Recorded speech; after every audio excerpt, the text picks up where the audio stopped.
একজন স্কুল শিক্ষিকা একদিন ঘুম থেকে উঠে বুঝতে পারে তার সাথে কিছু হয়েছে, যা তার শরীরেই প্রমাণ দিচ্ছে। কোথায় গিয়ে কার দ্বারা কিভাবে কি হয়েছে সে কিছুই মনে করতে পারছে না। তবে কি এটা তার মিছে সন্দেহ, না সত্যি কিছু হয়েছিল? জানতে মুভির শেষ পর্যন্ত দেখতে হবে। বলছিলাম 2022 সালে মালায়ালাম ভাষা মুক্তি পাওয়া রিভেঞ্জ থ্রিলার জনারের দি টিচার মুভির কথা। মুভিটির লিড রোলে আমরা অমলা পালকে দেখতে পাব। মুভিতে তার প্রতিটি অভিনয় ছিল সাসপেন্সে ভরা।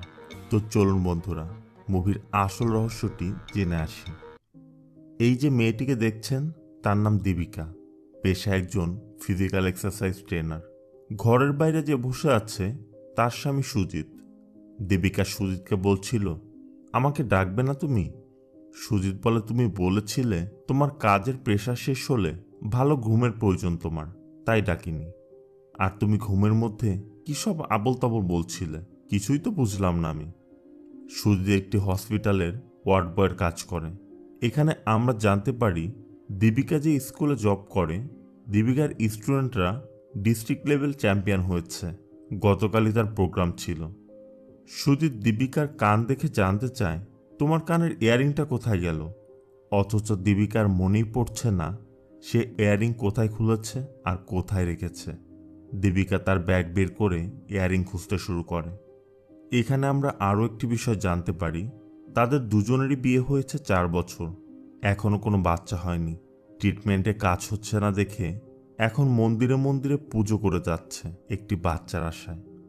সুজিতের সময় হয়ে যাওয়াতে সুজিত হসপিটালের উদ্দেশ্যে বেরিয়ে পড়ে। এরপর দীপিকা আয়নার সামনে দাঁড়িয়ে নিজেকে দেখছিল, কারণ তার কাছে কিছু আনইউজুয়াল মনে হচ্ছে। এমনকি দীপিকার জামা খুলেও চেক করে দেখে তার বডিতেও বেশ কিছু স্কেচ রয়েছে। কিন্তু এসব কেন, কিভাবে, কোত্থেকে এলো তার মাথায় ঢুকছে না। অন্যদিকে আমরা সুজিতকে দেখতে পাই হসপিটালে পৌঁছে গেছে।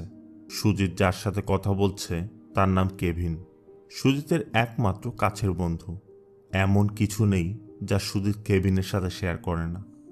এর মাঝে পুলিশ এসে জানতে চায় গতরাতে নিতু নামে যে মেয়েটি অ্যাডমিট হয়েছে সে কোথায় আছে।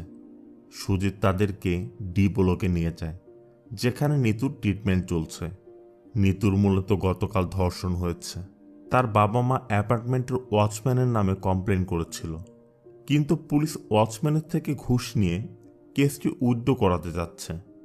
পুলিশ নিতুর বাবা মাকে এফআইআর কপি পড়ে শোনায়, যেখানে তারা নিতুর বিষয় এমনভাবে উপস্থাপন করেছে যা শোনা যে কোনো বাবা মায়ের জন্যই লজ্জাজনক। এফআইআর পড়ে শুনিয়ে পুলিশ বলে, এটা তো কিছুই না। বারবার জিজ্ঞাসাবাদ, তদন্ত, মিডিয়া, কোর্ট এসব করতে করতে আপনার মেয়ের জীবন নষ্ট হয়ে যাবে। তাই বাধ্য হয়ে নিতুর বাবা মা সম্মান ও নিতুর ভবিষ্যতের কথা ভেবে কেসটি উইথড্র করে নেয়। পুলিশরা বের হওয়ার সময় দেখে সুজিত দরজার বাইরে দাঁড়িয়ে সব কিছু শুনছে। কিন্তু পুলিশকে দেখা মাত্রই সুজিত তাদের বলে, স্যার আমি কিছু শুনতে পাইনি। অন্যদৃশ্যে দীপিকাকে দেখা যায় স্কুলে গিয়ে সিকিউরিটির কাছে ব্যাডমিন্টন গ্রাউন্ডের চাবি চাচ্ছে। সিকিউরিটি দীপিকাকে বলে, কাল কি হয়েছিল আপনার ম্যাডাম? আপনি কেমন যেন মনমরা হয়ে বেরিয়ে গেলেন, কোনো কথাও তো বললেন না। দীপিকা বলে, কাল আপনি আমাকে দেখেছিলেন? আসলে তার মনে পড়ছে না কাল কি হয়েছিল। চাবি নিয়ে দীপিকা ব্যাডমিন্টন গ্রাউন্ডে যায় এবং মনে করার চেষ্টা করছিল এখানে গতকাল কি হয়েছে। দীপিকা চারিদিকটা ভালো করে দেখছিল। হঠাৎ ফ্লোরের মাঝে তার কানের দুলটা দেখতে পায়। তখন সে বুঝতে পারে গতকাল সে এখানে এসেছিল, আর যদি কিছু হয়ে থাকে সেটা এখানেই হয়েছে। এর মধ্যেই গীতা নামে এক শিক্ষিকা এসে দীপিকার সাথে কথা শুরু করে। দীপিকার হার্ডওয়ার্কের জন্য এই স্কুলের স্টুডেন্টরা এখন চ্যাম্পিয়ন হয়েছে, অনেকে আবার স্টেট লেভেলে চান্সও পেয়েছে। তাই সে দীপিকাকে কনগ্রেস করে এবং দীপিকার সাথে কথা বলতে বলতে বের হয়ে যাচ্ছিল। এর মধ্যেই সুজিত দীপিকাকে পিক করতে আসে। তারা দুজনই ছুটি নিয়েছে, কারণ আজ তারা সুজিতের মাকে দেখতে যাবে। সুজিতের মা একটি দ্বীপে থাকে। এই যে মহিলাকে দেখছেন, এই মহিলার নাম কল্যাণী, সুজিতের মা। কল্যাণী এই দ্বীপের প্রকৃতি, মানুষের ট্রেডিশন রক্ষার জন্য আন্দোলন করে যাচ্ছে, আর তাকে এই দ্বীপবাসী কমরেড হিসেবে মানে। সুজিতের বাবা বেঁচে নেই, সুজিত আর শহরে গিয়ে থাকলেও কল্যাণী এই দ্বীপের মায়া ছেড়ে কোথাও যেতে পারে না। সুজিত ও দীপিকা বেশ কিছুদিন তার মায়ের কাছে কাটায়। এরপর ছুটি কাটিয়ে বাড়ি ফিরলে দীপিকা টেস্ট করে দেখে সে প্রেগনেন্ট। যেখানে তার খুশি হওয়ার কথা ছিল সেখানে তার চিন্তাটাই বেড়ে যায়। তাই কনফার্ম হতে সে হসপিটালে গিয়েও টেস্ট করায়। দীপিকা অনেক চিন্তিত ছিল, তাই দীপিকাকে চিন্তিত দেখে গীতা এসে জানতে চায় কি হয়েছে তোমার। দীপিকা তখন গীতাকে টেস্টের রিপোর্টটি দেখায়। রিপোর্ট দেখে গীতা কনগ্রেস করে, বলে এতদিনের সাধনার পর অবশেষে সফল হলে। সুজিতকে জানিয়েছ? দাঁড়াও আমি ফোন করছি। কিন্তু দীপিকা কল করতে নিষেধ করে। গীতা বলে তুমি এখনো এগুলো নিয়ে ভাবছ?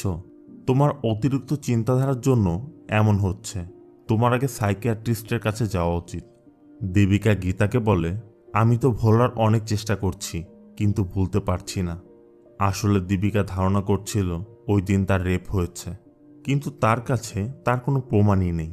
তারপর দীপিকা বিষয়টি ক্লিয়ার করতে চায়। সে জানতে চায় আসলেও কি তার রেপ হয়েছিল কিনা, আর এজন্য সে গীতারও হেল্প চায়। রাতে সুজিতের ঘুম ভাঙতেই দেখে পাশে দীপিকা নেই। সুজিত পাশের রুমে গিয়ে দেখে দীপিকা বসে বসে ফোনে কিছু একটা দেখছিল। দীপিকা জানায় নতুন ফোন কিনেছি তো, তাই সেট আপ করছি, হয়ে গেলে এসে পড়বো, তুমি ঘুমিয়ে পড়ো। সুজিত তখন পাশের ক্যালেন্ডারে ডেট দেখে জানতে চায় তোমার কি পিরিয়ড হয়েছে? দীপিকা বলে না তো, এখনো হয়নি। সুজিত বলে সময় তো হয়ে গেছে, প্রতি মাসে তো এই সময়ই হয়, এখনো হলো না যে? দীপিকা তো জানে যে কেন হচ্ছে না, কিন্তু সে তো বলতেও পারছে না। তাই বলে হয়তো জার্নি করার জন্য ডিলে হচ্ছে, তুমি শুয়ে পড়ো, আমি আসছি। সুজিত চলে যাওয়ার পর দীপিকা তার স্কুলের নাম লিখে বিভিন্ন সাইটে সার্চ করে দেখে তার কোনো স্ক্যান্ডাল ভিডিও আপলোড হয়েছে কিনা, কিন্তু কোনো সাইটেই এমন ভিডিও বা ছবি পাওয়া যাচ্ছে না। পরবর্তী দিন স্কুলে গেলে গীতা দীপিকাকে বলে 2 সপ্তাহ যাবৎ সিসিটিভি কাজ করছে না, তাই কিছু পাওয়া যায়নি। তবে গীতা অন্য স্কুলের টিচারের থেকে কিছু ডিটেলস এনে দেয়, যাতে কিছু স্টুডেন্টদের ডিটেলস ছিল। গীতা বলছিল তুমি যা বলছো তা যদি সত্যি হয়, 1 মাস তো হলো, এখনো তো কোনো ফটো বা ভিডিও সামনে আসেনি, এত চিন্তা করো না, কিছুই হবে না। এদিকে সুজিতকে দেখা যায় দীপিকার গোপনে বন্ধু কেভিনকে নিয়ে বাড়িতে বসে মদ খাচ্ছে। সুজিত বলছিল দ্রুত কর, দীপিকা জানলে আমাকে মেরে ফেলবে। কেভিন বলে লজ্জা করে না তোর? মেয়ে মানুষকে ভয় পাস? মেয়েদের সবসময় কন্ট্রোলে রাখতে হয়। আমার ওয়াইফের থেকে তোর ওয়াইফকে কিছু শিখতে বল, দেখিস না আমার উপর কথাই বলতে পারে না। কিন্তু সুজিত বলে তুই যাই বলিস না কেন, আমি ওকে কষ্ট দিতে পারবো না। এদিকে দীপিকা আসারও সময় হয়ে গেছে, এজন্য সুজিত তাড়াতাড়ি করছিল। তখন কেভিন বলে ঠিক আছে, আগে আমার জন্য সিগারেট নিয়ে আয়। সুজিত তখন সিগারেট খুঁজতে ঘরের মধ্যে গিয়ে বিভিন্ন জায়গায় তল্লাশি করছিল। খুঁজতে খুঁজতে সুজিত দীপিকার ওই টেস্ট রিপোর্টটি পেয়ে যায়। খুলে দেখে দীপিকা প্রেগনেন্ট। খুশিতে তখন সে আত্মহারা। এত কষ্টের পর, এত সাধনার পর একমাত্র সন্তান আসছে, খুশি তো হবেই। এরপর দীপিকা বাড়ি ফিরলে রাতে বিছানায় সুজিত দীপিকাকে বলছিল তুমি কি ঠিক আছো? দীপিকা বলে হ্যাঁ, কেন? সুজিত বলে এমন কি কোনো কথা আছে যা আমাকে বলতে চাও? মানে সুজিত দীপিকার কাছে প্রেগনেন্সির ব্যাপারে জানতে চাচ্ছে, কিন্তু প্রকাশ করছে না। কিন্তু দীপিকা বলে তেমন কোনো কথা নেই, আমার খুব মাথা ব্যথা করছে, শুয়ে পড়ো। সুজিত আর কথা না বাড়িয়ে ঘুমিয়ে পড়ে। পরদিন সুজিত ব্যাডমিন্টন খেলছিল। দীপিকাকে দেখা যায় ফেসবুকে একটি ছেলের প্রোফাইল দেখছে, যার নাম সন্দীপ। প্রোফাইলে একটি বিয়ের কার্ড আপলোড করা দেখে দীপিকা সুজিতকে বলে আমি কাল মায়ের বাড়িতে যাব, মা খুব অসুস্থ, যেতে বলেছে। অবশ্য সুজিতও যেতে চাচ্ছিল, কিন্তু দীপিকা বলে তোমার তো ছুটি নেই, ছুটি নেওয়ার দরকার নেই, আমি একাই যাচ্ছি। এরপর দীপিকা তার ছোট বোন ধর্ণয়াকে কল করে এবং জানিয়ে দেয় আমি আগামীকাল আসছি, তোদের কিছু লাগলে বল, আমি এখান থেকে নিয়ে আসব। ধর্ণিয়া বলে কেন, কোনো খুশি সংবাদ আছে কি? দীপিকার সাথে সাথে কল কেটে দেয়, কারণ সত্যিটা না জানা পর্যন্ত সে কাউকে বলতেও পারছে না, নিজেও মানতে পারছে না। পরবর্তী দিন দীপিকা বাড়িতে না গিয়ে আগে সন্দীপদের বাড়িতে যায়। বাড়িতে সন্দীপের বড় ভাই অখিলের বিয়ের অনুষ্ঠান চলছিল। বলে রাখি, সন্দীপ কিন্তু দীপিকার স্কুলের স্টুডেন্ট না, তবে দীপিকার স্কুল যেদিন চ্যাম্পিয়ন হয়েছিল পাশের আরেকটি স্কুল রানার্স আপ হয়েছিল। দুই দলকেই দীপিকার স্কুলে এনে অ্যাওয়ার্ড দেওয়া হয়েছিল। সেখান থেকে তাদের পরিচয়। দীপিকা সন্দীপের সাথে কথা বলার সুযোগ খুঁজছিল আর দেখছিল ওর কোনো বন্ধু এখানে এসেছে কিনা, কিন্তু সন্দীপরা বাইরের কাউকে ইনভাইট করেনি। এর মধ্যে একটি দুর্ঘটনা ঘটে যায়। সন্দীপের বড় ভাই অখিল, তার একটি মেয়ের সাথে সম্পর্ক ছিল। ওই মেয়েকে বিয়ে না করাতে ওই মেয়ের পক্ষ থেকে একজন এসে অখিলের মুখে অ্যাসিড ছুঁড়ে পালিয়ে যায়। অবশ্য অখিলের তেমন কোনো ক্ষতি না হলেও তাকে হসপিটাল নিয়ে যাওয়া হয়। দীপিকাও তাদের সাথে হসপিটালে যায়। তখন অনেক রাত হয়ে গেছে। সন্দীপ এসে দেখে দীপিকা তখনও চায়নি। তাই সন্দীপ দীপিকাকে বলছিল, ম্যাডাম আমি আপনাকে বাস স্ট্যান্ডে ড্রপ করে দিয়ে আসি, এত রাতে একা যেতে পারবেন না। দীপিকাও তো এই সুযোগই খুঁজছিল। এরপর কারে যেতে যেতে দীপিকা সন্দীপের কাছে জানতে চাচ্ছিল, তোমার বন্ধুরা এখন কোথায়? সন্দীপ দীপিকাকে বলে, এই তো এক একজন এক এক জায়গায় চলে গেছে, ওদের সাথে খুব বেশি যোগাযোগ নেই এখন। কথা বলতে বলতে তারা বাস স্টপে পৌঁছে যায়। দীপিকা বলে, তুমি বসো, আমি দেখে আসি কোনো বাস আছে কিনা। দীপিকা অবশ্য যাওয়ার সময় তার ব্যাগটি কারেই রেখে যায়। এরপর একটু দূরে গিয়ে একটি দোকানে গিয়ে কিছুক্ষণ সময় কাটায় এবং ফিরে এসে সন্দীপকে বলে, লাস্ট বাস এখনও ছাড়েনি, তুমি চলে যাও। দীপিকা ব্যাগটিকে নিয়ে লাস্ট বাসে উঠে পড়ে। এখানে আমরা দেখতে পাই দীপিকা চালাকি করে ব্যাগের মাঝে ফোনের রেকর্ডার অন করে রেখেছিল, কারণ তার ধারণা ছিল যদি সন্দীপ বন্ধুদের নিয়ে কিছু করে থাকে তাহলে প্যানিক হয়ে বন্ধুদের এই বিষয়ে জানাবে। যদিও দীপিকা মনে মনে প্রার্থনা করছিল সে যে ধারণা করছে তা যেন কখনোই সত্যি না হয়, কিন্তু ভাগ্য দীপিকার সহায় হয়নি। দীপিকা যাওয়ার পর সন্দীপ মার্টিন নামে একজনকে কল করেছিল।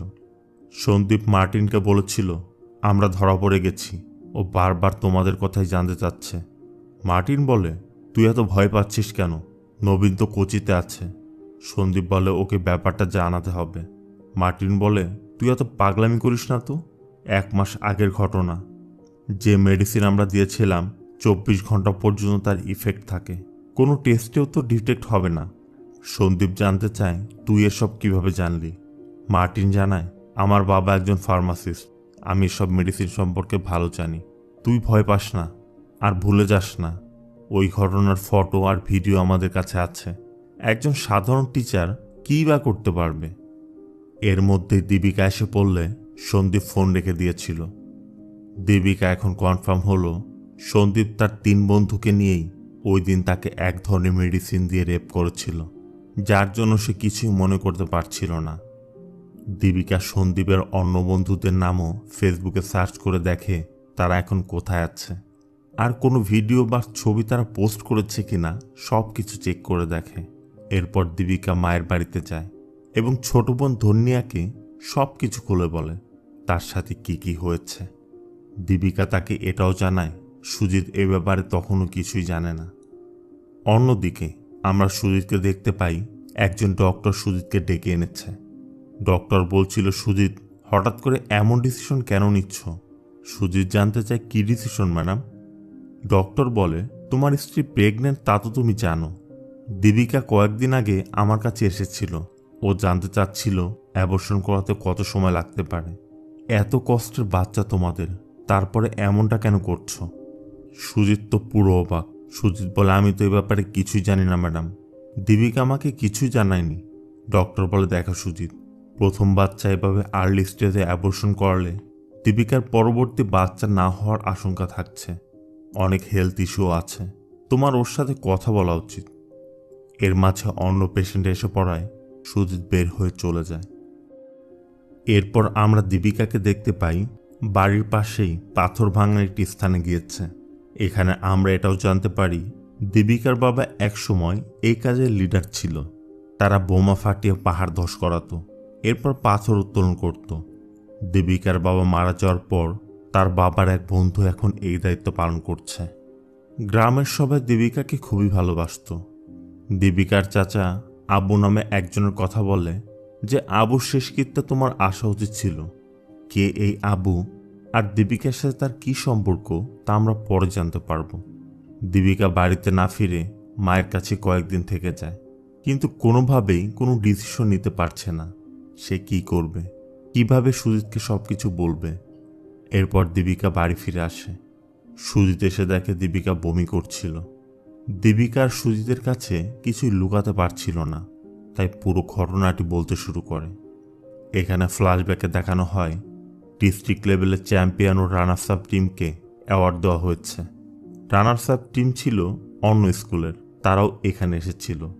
দীপিকা প্রোগ্রাম শেষে স্কুলের সব কিছু চেক করে যাচ্ছিল। অন্যান্য টিচাররাও এতক্ষণে চলে যাচ্ছে। দীপিকা টেনিস গ্রাউন্ড চেক করতে গিয়ে দেখে রানার্স আপ টিমের 4টি ছেলে সেখানে গান বাজিয়ে আনন্দ করছে। দীপিকা তাদের দেখে প্রথমে কনগ্রেস করে এবং বলে, সবাই তো চলে গেছে, তোমরা এখন সব কিছু শেষ করে চলে যাও, সব কিছু বন্ধ করতে হবে। ছেলেগুলো খুশিতে দীপিকাকে চকলেট খেতে দেয়। দীপিকা তাদের সাথে বেশ কিছুক্ষণ কথা বলে বের হয়ে যাচ্ছিল, কিন্তু সন্দীপরা বের না হয়ে আবার গান বাজাতে শুরু করে। দীপিকা এবার একটু বিরক্ত হয়ে যায় এবং তাদেরকে বলে, তোমরা কি মজা করছো আমার সাথে? সন্দীপরা তখন বের না হয়ে দীপিকার সাথে বাজে আচরণ করতে শুরু করে। এর মধ্যেই হঠাৎ দীপিকা সেন্সলেস হয়ে পড়ে। মূলত ওরা একটি মেয়ের জন্য ওই চকলেট এনেছিল, যাতে মেয়েটিকে তারা রেপ করতে পারে, কিন্তু দীপিকাকেই ওই মেডিসিনযুক্ত চকলেটটি খাইয়ে 4 জন মিলে পালা করে দীপিকাকে ধর্ষণ করে এবং সব কিছু ভিডিও করে রাখে। এর কিছু সময় পর দীপিকার জ্ঞান ফিরলে দীপিকা দেখে সে টেনিস গ্রাউন্ডে পড়ে আছে। এরপর দীপিকা টেনিস গ্রাউন্ড খোলা রেখেই গেট দিয়ে বের হয়ে যায়। দীপিকা ওই রাতে বাড়ি ফিরে ঘুমিয়ে পড়েছিল। পরদিন ঘুম থেকে ওঠার পর মেডিসিনের ইফেক্টের কারণে দীপিকা বুঝতেই পারছিল না গত রাতে তার সাথে কি হয়েছিল। সব কিছু শোনার পর সুজিত আর সহ্য করতে পারে না, বলে ওঠে, অন্য লোকের বাচ্চা পেটে নিয়ে আছিস তুই? রাগ করে সুজিত ঘরে গিয়ে দরজা লাগিয়ে দেয়। মোট কথা, সে আউট অফ কন্ট্রোল হয়ে গেছে, নিজেকে বোঝাতেও পারছে না। দীপিকাই বা কি করবে, সে তো ইচ্ছা করে কিছু করেনি। পরবর্তী দিন হসপিটালে গিয়ে সুজিত কেভিনের সাথে বিষয়টি শেয়ার করে। কেভিন উল্টো দীপিকারই দোষ দেয়, বলে, তুই যদি ওকে এভাবে মুক্ত না ছাড়তি, এত স্বাধীনতা না দিতি, এমন হতো না, তোর জন্যই সব হয়েছে। আর ছোট ছোট বাচ্চা ছেলে রেপ করেছে, এই কথা কে বিশ্বাস করবে? যাই হোক, ওর সাথে আর রাগারাগি করিস না, বেশি কিছু বললে আবার কি না কি করে বসে কে জানে।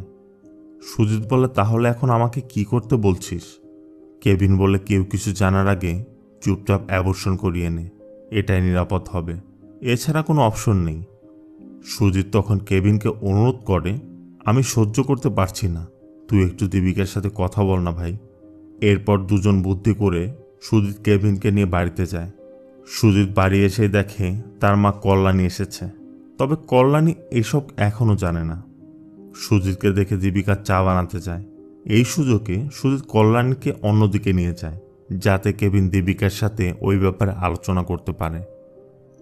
দীপিকা চা নিয়ে এলে কেভিন বলে, দীপিকা, সুজিত আমাকে সব বলেছে, এজন্য তুমি তাই, তোমাকে ওর এতটা ফ্রিডম দেওয়া উচিত হয়নি। তুমি যদি আজ জব না করতে, বাড়ি থেকে না বের হতে, আজ এমনটা হতো না। তবে যাই হয়েছে, এখন তো আর কিছু করার নেই, কিছু তো একটা করতে হবে। আমার কাছে একটা বুদ্ধি আছে।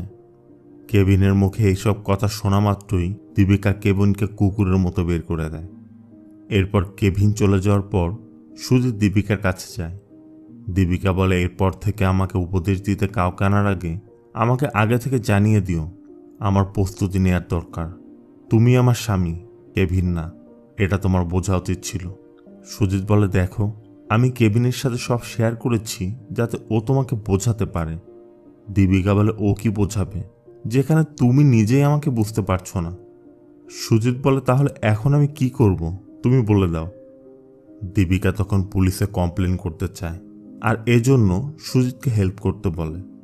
বাধ্য হয়ে সুজিত দীপিকাকে নিয়ে থানায় যায়, কিন্তু ওই দিনের পুলিশ অফিসারের কথা মনে করে দীপিকাকে পাশে নিয়ে বোঝায়, দেখো দীপিকা, ওরা খারাপ লোক, তুমি যেভাবে ওদেরকে বোঝাও ওরা তোমাকেই দোষী বানাবে, বলবে তুমি স্বেচ্ছায় সব করেছ। তখন আমাদের মান সম্মান সব নষ্ট হয়ে যাবে, পুরো পরিবার রাস্তায় এসে দাঁড়াতে হবে। তোমার ছোট বোনের কথা চিন্তা করো, ধন্যাকে কে বিয়ে করবে? তাই চুপচাপ চলো শহর ছেড়ে অন্য কোথাও গিয়ে আমরা বসবাস করি। কিন্তু দীপিকা বলছিল, কি বলছো তুমি এগুলো? আমি সব মেনে নেব। ওরা আমার সাথে যা করলো আমি ছেড়ে দেব ওদেরকে। সুজিত দীপিকার হাতে পায়ে ধরে বোঝানোর চেষ্টা করছিল। এক পর্যায়ে বাধ্য হয়ে কমপ্লেন না করেই দীপিকা ফিরে আসে। এরপর সুজিত কেভিনকে ফোন করে বলে, তোর আইডিয়া কাজে লেগেছে রে। তার মানে এটাও কেভিনের বুদ্ধি ছিল। এদিকে কোনো উপায় না দেখে দীপিকা কল্যাণীর সাথে কথা বলে কল্যাণীকে পুরো বিষয়টি জানায়। সব জানার পর কল্যাণী বলে, তুমি কোথাও গিয়ে সুবিচার পাবে না মা। আমি নিজেও অনেক সাফার করেছি। নিজের ডিসিশনে থাকা কোনো অন্যায় না। সকলেরই নিজ নিজ স্থান থেকে ভালো মন্দ বিচার করার অধিকার আছে। শেষ পর্যন্ত যদি তুমি হেরে যাও, কেউ তোমার পাশে দাঁড়াবে না। এই কল্যাণী পুলিশের অনেক লাঠিপাটা সহ্য করেছে, কেউ পেরেছে আমাকে দমিয়ে রাখতে? কবরে না যাওয়া অবধি আমি কারোর কাছেই হার মানব না। তুমি আমার মেয়ে, তোমার ডিসিশন মতোই তুমি এগিয়ে যাও। আমি তোমার পাশে আছি। মূলত দীপিকা নিজেই এর প্রতিশোধ নিতে চায়। ওই জানোয়ারগুলোকে শাস্তি দিতে চায়। পরবর্তী দিন সকালে সুজিত ঘুম থেকে উঠেই দেখে দীপিকা বাড়িতে নেই। কোথাও খুঁজে না পেয়ে সে কল্যাণীর কাছে জানতে চায় দীপিকা কোথায়। কল্যাণী বলে ও ওর রাস্তায় গেছে, আমি ওকে ওর বাড়িতে যেতে বলেছি। সুজিত বলে, কেন মা? তুমি জানো না এখানে কি হচ্ছে? তোমার কোনো ধারণাই নাই। ও কি করেছে তা তুমি জানো না। কল্যাণী বলে, ও আমাকে সব বলেছে। এরপর সুজিত বলে, তুমি জানো না মা, এটা কত বড় ইস্যু হয়ে গেছে। সমাজে মুখ দেখাতে পারবো না আমরা। কল্যাণী তখন জবাব দেয়, সমাজের ভয়ে বেঁচে থাকার চেয়ে মরে যাওয়াই ভালো। সুজিত বলে, তুমি যাই বলো মা, আমি কমপ্লেন করতে পারবো না। কল্যাণী বলে, তোর কিছু করতে হবে না, যা করার ওই করবে। তোর দ্বারা কী বা সম্ভব? সুজিত একটু রেগে বলে, চাকরি করতে গিয়েই তো এসব হয়েছে। এবার কল্যাণীও একটু রেগে যায়, বলে, কতগুলো জানোয়ার ওকে ওষুধ খাইয়ে রেপ করলো, তাতে তোর কোনো দোষ মনে হলো না? ওর চাকরিই দোষ?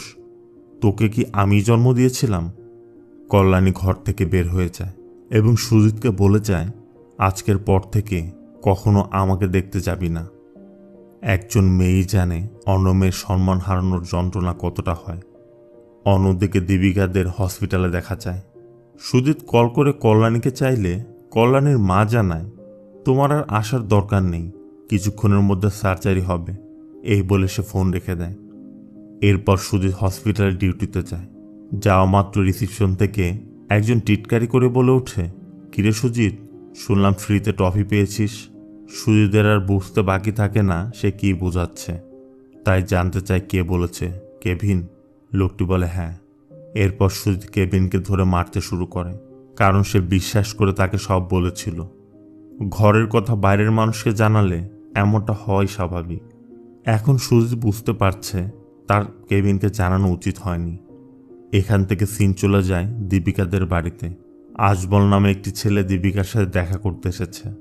আজমল দীপিকাকে বলে, আমার বাবা মারা যাওয়ার আগেও তোমার কথা বলছিল। সে অ্যাক্সিডেন্টে মারা যায়নি, তার খুন হয়েছিল। তুমি হয়তো বাবাকে ভুল বুঝেছিলে, কিন্তু বাবা ইচ্ছা করে এই খুন খারাপের রাস্তায় যায়নি। বাবা এখানকার অসহায়দের বাঁচাতেই এই রাস্তা বেছে নিয়েছিল। আজমল দীপিকাকে একটি ব্যাগ দেয়, যেটায় তার বাবা মারা যাওয়ার পূর্বে কিছু একটা দীপিকার জন্য দিয়ে গিয়েছিল। আজমল চলে যাওয়ার পর দীপিকার কাছে মানি নামে একজনের কল আসে। মানি জানায় ও কোচিতে আছে, তুমি কখন আসছো? দীপিকা বলে, আমি আগামীকালে আসছি। সিন চলে যায় কোচিতে, যেখানে আমরা সন্দীপের বন্ধু নবীনকে দেখতে পাই। নবীন একটি পিৎজা ডেলিভারি বয়ের কাজ করে। নবীন যে শপে কাজ করত, দীপিকা ওই শপে কাস্টমারে বেসে যায় এবং নবীনের সাথে দেখা করে ক্যাজুয়ালি কথা বলে। নবীন অবশ্য প্রথমে ঘাবড়ে গেলেও দীপিকার ব্যবহার সে বুঝতে পারে দীপিকা হয়তো তার কথা জানে না। নবীন জানতে চায়, আপনি এখানে কি করছেন? দীপিকা একটি জায়গার কথা বলে যে আমি একটি স্পোর্টস অর্গানাইজেশনে কাজ করতে এখানে এসেছি। নবীন বলে, ওটা তো আমার হোস্টেলের পাশেই। এরপর দীপিকা নবীনের থেকে তার নম্বর নেয় ও বলে, পরে যদি সুযোগ পাই আমরা বাইরে দেখা করব। মূলত দীপিকা নবীনকে নিয়ে শুরু করতে চাচ্ছে, আর নবীন ও দীপিকার আচার আচরণ দেখে লোভে পড়ে যায়।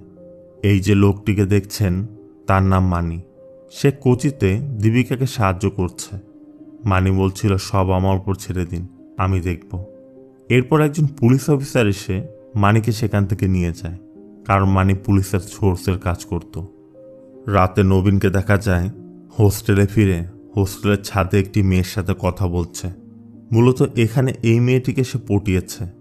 মেয়েটির সাথে কথা বলার মধ্যেই দীপিকা নবীনকে একটি লোকেশন পাঠিয়ে দেয় এবং আগামীকাল ওখানে গিয়ে দেখা করতে বলে। দীপিকার মেসেজ পেয়ে নবীন তো খুবই খুশি। অন্যদিকে মানিকে পুলিশের সাথে দেখে দীপিকা বলছিল, তোমার ভরসায় আমার এখানে আসা উচিতই হয়নি। মানি তখন দীপিকাকে বোঝায়, দেখো বোন, একবার যদি কেউ পুলিশের ঝামেলায় পড়ে যায় বা পুলিশের সাথে ইনভলভ হয়ে যায়, সে আর ফিরে আসতে পারে না। আমার অবস্থাও তেমনটি হয়েছে। এখানে আমরা আরও জানতে পারি কল্যাণী দীপিকাকে মানির কাছে পাঠিয়েছে, কারণ কল্যাণী একসময় মানিকে কোচিতে একজনের কাছে পাঠিয়েছিল। যার কাছে পাঠিয়েছিল সে কল্যাণীর আত্মীয় ছিল। ওই ব্যক্তি মারা যাওয়ার পর মানি এখন সব ভোগ করছে, তাই সে কল্যাণীর ঋণ কোনোদিন ভুলতে পারবে না। মানি দীপিকাকে বলে, একবার যেহেতু কল্যাণী তোমাকে আমার কাছে পাঠিয়েছে, আমার জীবন দিয়ে হলেও তোমার কাজ আমি করে দিব। এদিকে সুজিত দীপিকাকে কল করেই যাচ্ছে। দীপিকা কল রিসিভ করলে সুজিত বলে, আমি কতদিন তোমাকে কল করেছি, 3 সপ্তাহ হলো বাড়ি ছেড়ে গেছো, আমি তোমার সাথে দেখা করতে চাই। সুজিত দীপিকাকে এর জন্য সরিও বলে। দীপিকা বলে, ঠিক আছে সুজিত, আমি তোমাকে পরে কল করব, এই বলে ফোন রেখে দেয়। সুজিতের ফোনে কথা শুনে পাশের সিটের মহিলা বলে, তোমার বউ ছিল তাই না? 12 বছর যাবৎ সংসার করছি, আমার স্বামী কখনো আমাকে সরি বলেনি, এমনকি সে নিজে ভুল করলেও। দেখে ভালো লাগলো, তোমার মতো ইয়াং ছেলেরা তেমন না, তোমার ফিউচার ব্রাইট হবে। সুজিত এবার একটু হলেও দীপিকার মনের অবস্থাটা আন্দাজ করতে পারে যে স্বামীর একটা সরি স্ত্রীকে কতটা আনন্দ দিতে পারে। অন্যদিকে দীপিকার আজ নবীনের সাথে দেখা করতে যাওয়ার কথা। দীপিকা রেডি হয়ে মানির সাথে বের হতেই ওই পুলিশ অফিসার এসে মানিকে তার সাথে যেতে বলে। বাধ্য হয়ে তখন মানি দীপিকাকে বলে, তুমি একাই যাও, আমি কাজটা সেরে চলে আসব। দীপিকা বলছিল, কি বলছেন আপনি, আমি একা একটি মেয়ে কিভাবে ওখানে যাই? মানি বলে, একা মেয়ে এসব বলে নিজেকে ছোট ভেবো না, ওরা বাচ্চা ছেলে, কনফিডেন্স রাখো, যাও তুমি, আমি আসছি। এই বলে মানি চলে যায়। মানি চলে যাওয়ার পর লোকেশনের মধ্যে দীপিকা একটি লজে যায়। এই লজটি মূলত অনৈতিক কাজের জন্য ব্যবহার করে। লজে যাওয়া মাত্রই ম্যানেজার দীপিকাকে নবীনের বুক করা ওই রুমটিতে নিয়ে যায়। নবীন আগে থেকে রুমেই ছিল। দীপিকা যাওয়া মাত্রই নবীন তার সাথে শারীরিক সম্পর্ক করার চেষ্টা করছিল। তখন দীপিকা বলে, আমি আগে একটু ফ্রেশ হয়ে আসি। ওয়াশরুমে গিয়ে দীপিকা মানিকে কল করে, দেখে তার ফোন বিজি। বাধ্য হয়ে সাহস করে বেরিয়ে আসে। বের হতেই নবীন দীপিকাকে থাপ্পড় দিয়ে বসে, কারণ নবীন সব বুঝতে পেরেছে। একে একে নবীনের বাকি 3 বন্ধুও ঢুকে পড়ে। তারা দীপিকার আসার পর থেকেই প্ল্যান করে এগুলো করেছে। ছেলেগুলো দীপিকাকে বলে, দেখুন ম্যাডাম, যা হয়েছে অনেকদিন আগে, আমরা তো ভুলে গিয়েছিলাম, আপনি কেন আবার এসবের পিছে পড়ছেন? ভিডিও নিয়ে চিন্তা করছেন? ছেলেগুলো দীপিকার সামনেই তাদের ফোনে রেকর্ড করা ওই ভিডিওগুলোকে ডিলিট করে দেয় আর বলে, আজ থেকে আপনার রাস্তা আপনার দিকে, আমরা আমাদের দিকে, আমাদের পিছে আর আসবেন না। তারা দীপিকাকে বের করে দিচ্ছিল, কিন্তু দীপিকা বের না হয়ে দরজা লাগিয়ে দেয়। এরপর ওই ছেলেগুলোর সাথে ফাইট শুরু করে। তারা যখন দীপিকাকে ধরে ফেলে, দীপিকা বারবার ওই ব্যাগের দিকে তাকাচ্ছিল। দীপিকা তখন ব্যাগটি খুলে আজমলের দেওয়া ওই ব্যাগ থেকে একটি রাম চাকু বের করে। এখানে আমরা জানতে পারি আজমলের বাবা ছিল একজন কারাতে মাস্টার, আর দীপিকা তার থেকেই কারাতে শিখেছিল। দীপিকা একে একে 4 জনকে মারতে থাকে। এর মধ্যে 2 জন পালিয়ে যাওয়ার চেষ্টা করছিল। নামতে গিয়ে দেখে সিঁড়িতে মানি বসে আছে। মানি তাদেরকে ধরে এনে মারতে থাকে। এদিকে তাদের মারধরের শব্দ পেয়ে লজের ম্যানেজার পুলিশে কল করতে যাচ্ছিল। তখন ওই পুলিশ অফিসার বলে, আমি নিজে একজন পুলিশ, চুপ করে সব দেখো। মানি ও দীপিকা তখন 4 জনকে মারধর করছে। এক সময় তারা প্রত্যেকের গোপনাঙ্গের সাথে পাহাড় ধসানো সেই বোমাগুলোকে লাগিয়ে দেয় এবং আগুন জ্বালিয়ে দেয়। এরপর দীপিকা ওদেরকে বলে, যখন তোমাদের সাথে প্রথম দেখা হচ্ছিল তোমরা আমার কাছে স্টুডেন্ট ছিলে, আমি কখনো ভাবিনি তোমরা আমাকে ওই নজরে দেখবে। ওই বিকেলে আমি অনেক কিছু হারিয়েছি। তখন আমি ডিসাইড করি আমি আমার মতো করে জীবনযাপন করব। তোমাদের ভাগ্য হয়তো সহায় হয়নি। আমি এখন কোনো কিছুকেই ভয় করি না, কিন্তু এরপর থেকে তোমরা বাকি জীবন ভয়ে কাটাবে। মৃত্যুর আগ পর্যন্ত তোমরা এই লেসন ভুলতে পারবে না। এটাই তোমাদের পানিশমেন্ট। এরপর থেকে তোমাদের জীবন হবে আমার দান। আমি অপেক্ষা করব। এটি একজন টিচারের বাণী। দীপিকা তাদের মৃত্যুর ভয় দেখিয়ে তাদেরকে মৃত্যুর মুখ থেকে বাঁচিয়ে দেয়। এটি ছিল তাদের শাস্তি। এর কয়েক সপ্তাহ পর সুজিত আর দীপিকা দেখা করে। সুজিত বলছিল, এখন তোমার ডিসিশনই সব। দীপিকা বলে, তুমি অনেক বদলে গেছ, তুমি তা বুঝতে পারছো না সুজিত। সুজিত বলে, আমি ভালো হওয়ার সর্বোচ্চ চেষ্টা করব, তোমার কাছে আমি প্রমিস করছি। দীপিকা বলে, কিন্তু যখন তোমাকে আমার সব থেকে বেশি প্রয়োজন ছিল তুমি আমার পাশে ছিলে না সুজিত। কারোর ছায়া তলে বাস করার চেয়ে একা বাস করা অনেক ভালো। আমি এখন শিখে গেছি। সুজিত দীপিকার হাত ধরে বলে, তুমি কি আমাকে একটি শেষ সুযোগও দিবে না? দীপিকা সুজিতের হাতটি ছাড়িয়ে নেয় এবং বলে, অনেক ডিসিশন আমাদের ভয়কে ধ্বংস করে দেয়, আমাদের বাঁচতে শেখায়। সবাই এটি নাও মানতে পারে, কিন্তু এই আশাই আমাকে বাঁচতে শেখাবে। সুজিত, আমি সেই আশায় জীবনযাপন করছি। আমি বাচ্চার অ্যাবর্শন করাইনি। সুজিত আশ্চর্য হয়ে বলে, কি? মূলত মুভিটি এখানেই শেষ হয়। এখানে দীপিকার কথার বা ডিসিশনের অনেক যৌক্তিক বিষয় আছে। প্রথমত, পেটের বাচ্চা নষ্ট করা পাপ কাজ। দ্বিতীয়ত, বাচ্চা সুজিতেরও তো হতে পারে। বাচ্চার জন্ম না হওয়া পর্যন্ত তো আর তার বাবাকে সেটা বোঝা যাচ্ছে না, তাই সে সঠিক ডিসিশনই নিয়েছে। অবশ্য সুজিতের মতো মানুষেরা হয়তো এসব মেনে নেবে না, তারা সমাজের ভয় করবে। সমাজে আমরা বসবাস করি, এটি সত্যি, কিন্তু সমাজে কি আমাদের জীবিত রাখে? সমাজ কি আমাদের সুখ দেয়? সুখ তো সেই দেয় যার সাথে আমরা বসবাস করি। তাই সমাজের কথা চিন্তা করে আমাদের আপনজনকে ত্যাগ করার যৌক্তিকতা আমি দেখি না। ভিডিওটি ভালো লাগলে ভিডিওতে লাইক দিয়ে চ্যানেলটি সাবস্ক্রাইব করতে একদম ভুল করবেন না। আর